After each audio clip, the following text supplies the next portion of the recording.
Hello friends, welcome in this video and my YouTube channel Learning with me। मैं हूं अभिषेक वर्मा और आज मैं आपके लिए लेकर आया हूं केमिस्ट्री चैप्टर 1 ठोस अवस्था सॉलिड स्टेट। तो चलिए शुरू करते हैं वीडियो।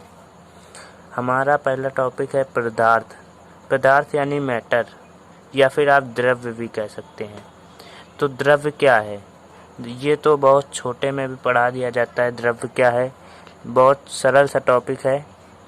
द्रव्य पदार्थ, द्रव्य या पदार्थ वह है जो स्थान घेरता है तथा जिसमें द्रव्यमान होता है।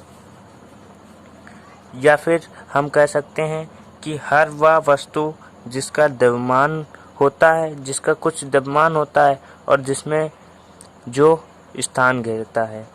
या फिर हम कह सकते हैं कि हर वह वस्तु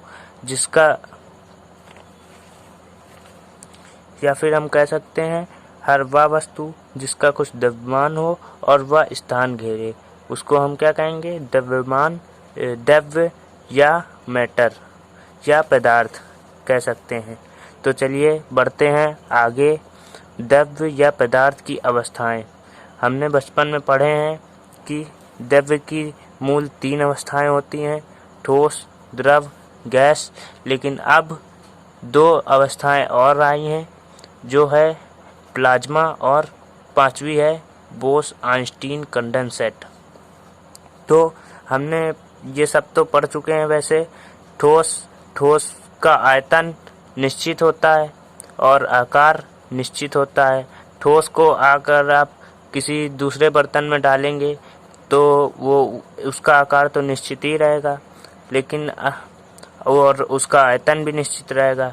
और द्रव को अगर जैसे आपने गिलास में लिया है पानी, तो अगर आप उसको कप में डालेंगे तो कप की तरह बन जाएगा, जग में डालेंगे तो जग की तरह बन जाएगा।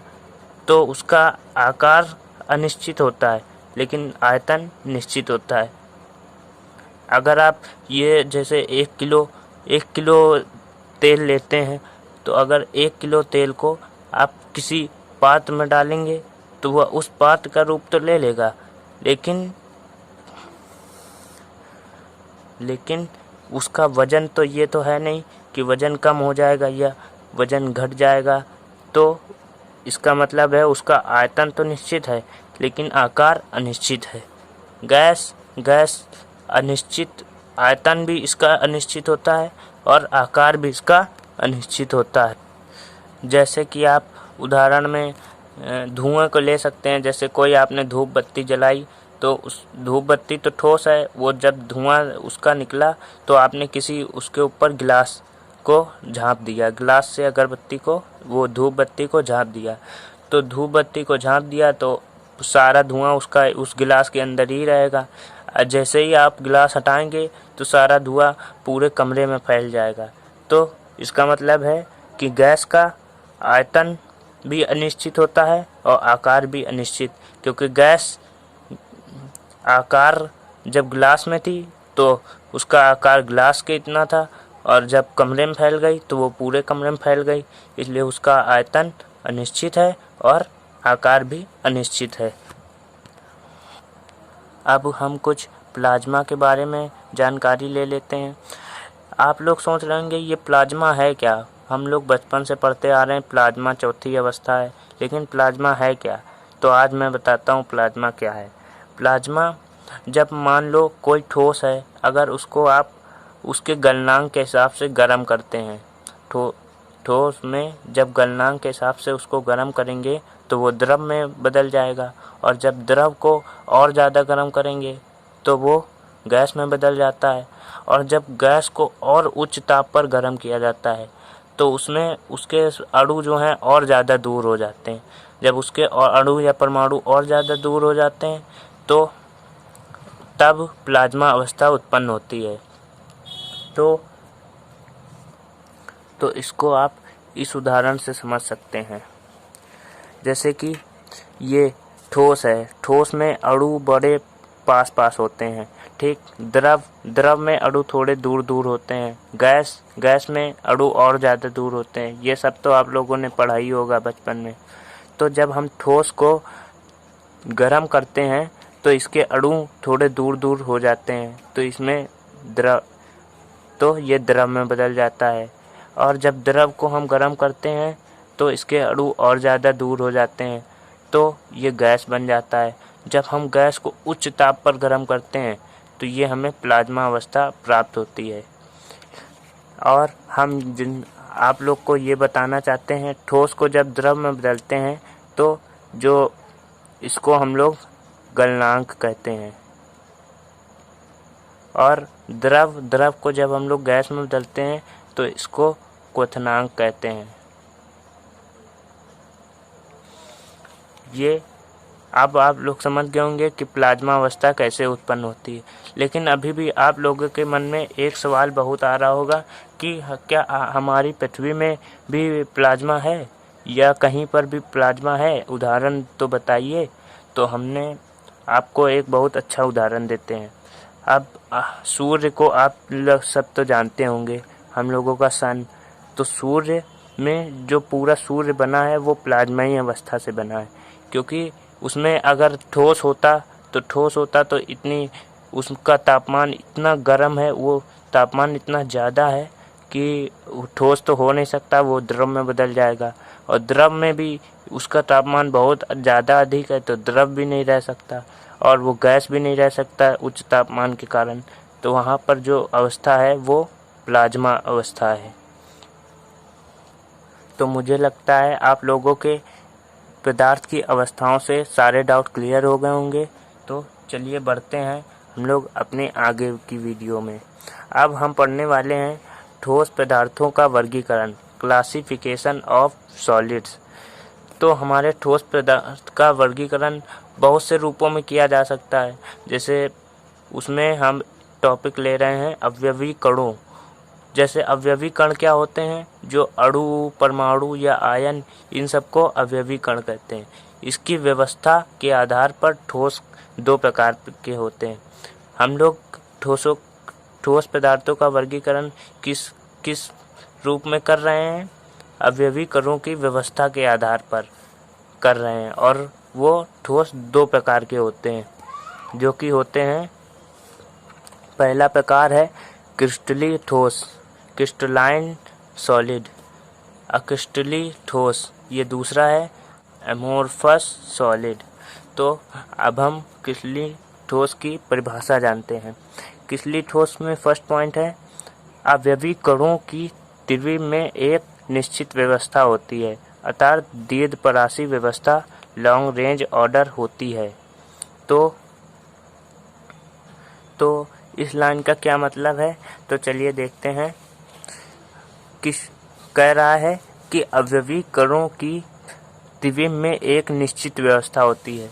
इसका मतलब है क्रिस्टलीय ठोस में सारे कणों की एक निश्चित व्यवस्था होती है, और क्रिस्टलीय ठोस में अवयवी कणों की त्रिविम में कोई निश्चित व्यवस्था नहीं होती है, अर्थात लघुपरासी व्यवस्था, शॉर्ट रेंज ऑर्डर होता है।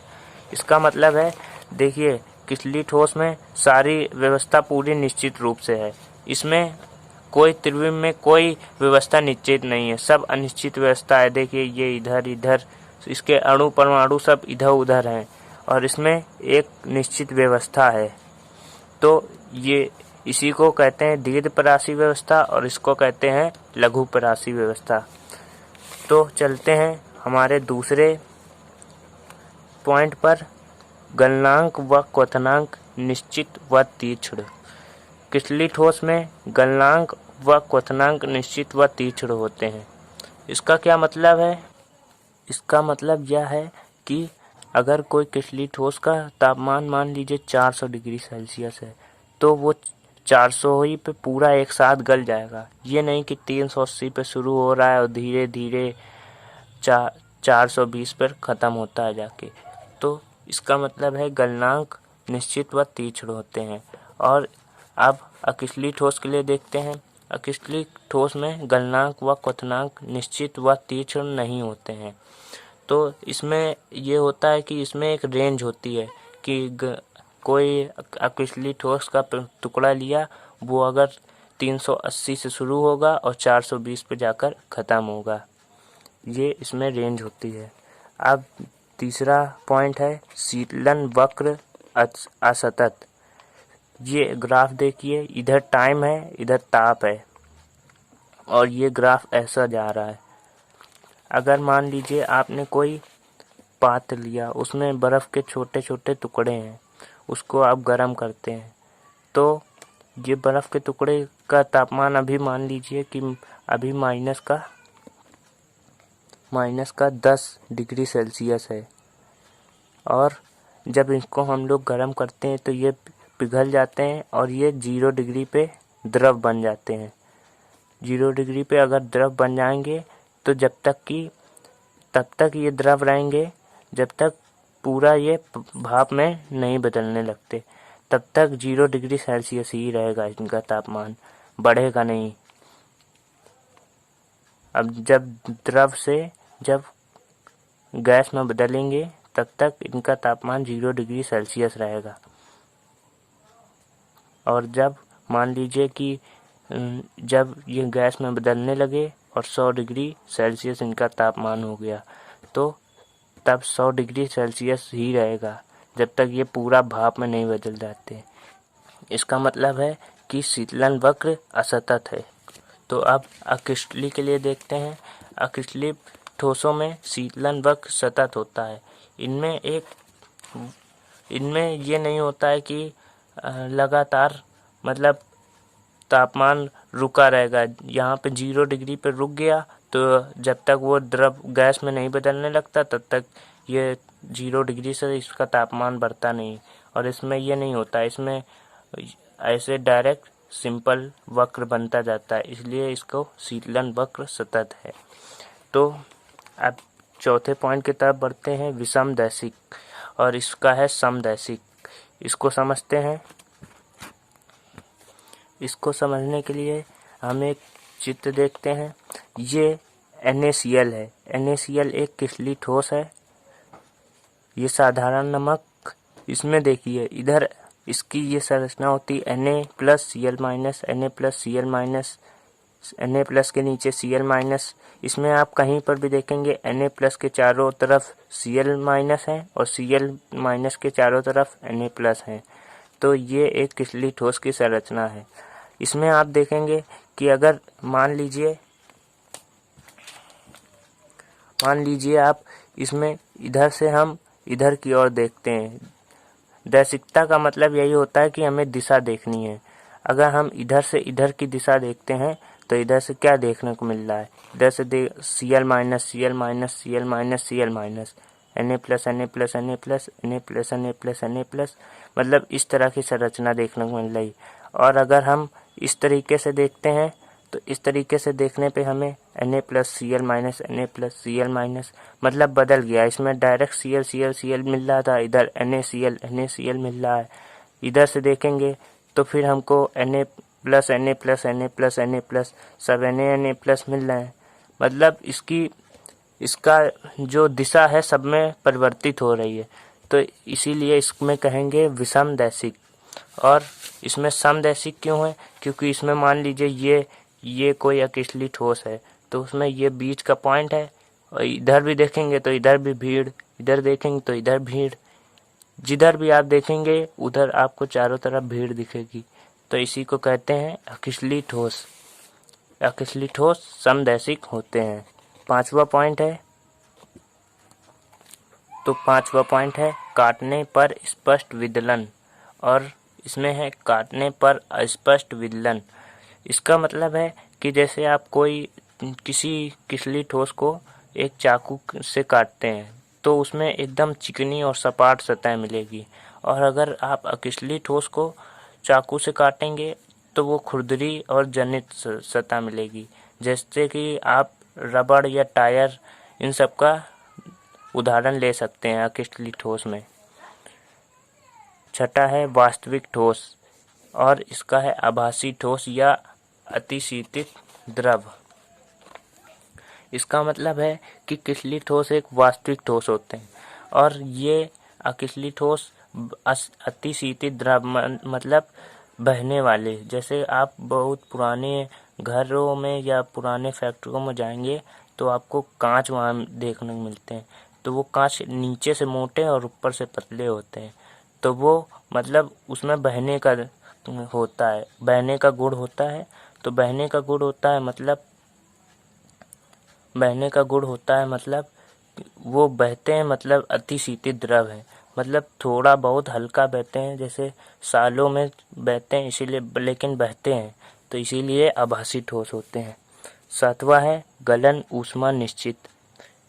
किसली ठोसों की गलन ऊष्मा निश्चित होती है और अकिसली ठोसों की गलन ऊष्मा अनिश्चित होती है। इनके कुछ उदाहरण देख लेते हैं। किसली ठोसों के उदाहरण है Cu, Fe, Ag, Zns, NaCl, etc। और एग्जाम्पल अकिसली ठोस के हैं कांच, रबड़, प्लास्टिक आदि। ये है।